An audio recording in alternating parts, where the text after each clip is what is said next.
Hi, welcome to Shootitright. I'm Shraddha Kadakia, founder of Just Click and a corporate clicker.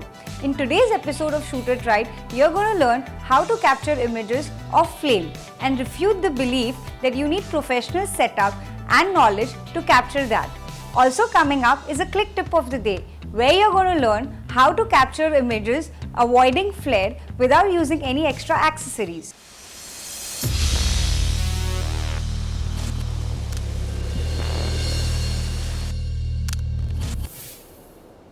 For this experiment, you need a flammable object, dark area, tripod or any steady object where you can place your camera, and the most important, patience. It's best to use the manual focus, so make sure you focus on the object. The flame itself will not be in sharp focus as it's producing light. Make sure you reduce your shutter speed and overexpose it a bit so you're able to capture much interesting pictures. Once you have figured the basic shutter speed and the technique, play around with the flame and try to capture its dance.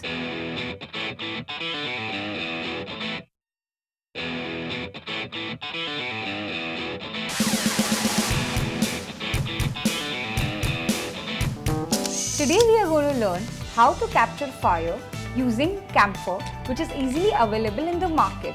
The other props required to capture this picture is black chart paper, matchstick, sellotape and a cutter. Make sure you have a fire extinguisher or water besides you to avoid any emergency situation. Cut the paper into small sizes as per the size of your table. Make sure you place the black chart paper under the table using a sellotape. Take a small chart paper and place it on a hard-bound book. Keep it behind the flaming object. This entire setup will give you pitch dark black background. Place the camera above the glass so you'll be able to see the reflections of the flame. Arrange the camphor tablets side by side, which will give you bigger flame. My camera is set on manual mode and aperture at f5.6 and shutter speed at 1/100 of a second. To know more about manual mode, do click on the link visible on your screen. As I had mentioned earlier, we'll be focusing the camphor using manual focus.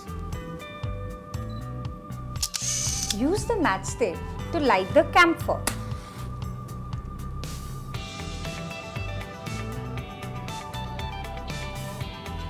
Arrange the camera in such a way that you get the flame and the reflections in the camera.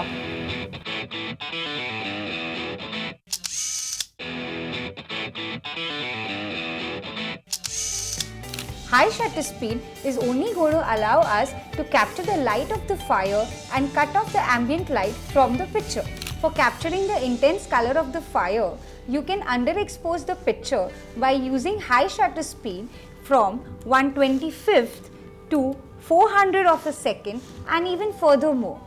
And for you to capture more bright images, you can even experiment using overexposed images by using shutter speed from 1/80th to 1/30th of a second and further on. Capturing fire requires patience. You may have to spend a lot of time behind the lens to get that perfect picture and technique. Let's get to our click tip of the day. While photographing on a bright sunny day, to avoid the lens flare, if you don't have a lens hood, you do not need to worry at all. All you have to do is to hold your hand in front of the lens to avoid the sunlight hit on the lens glass directly. Here we reach an end to another interesting chapter on photography. Keep experimenting and develop your own style in capture pictures. If you have any queries or feedback, please do write to us. Happy clicking!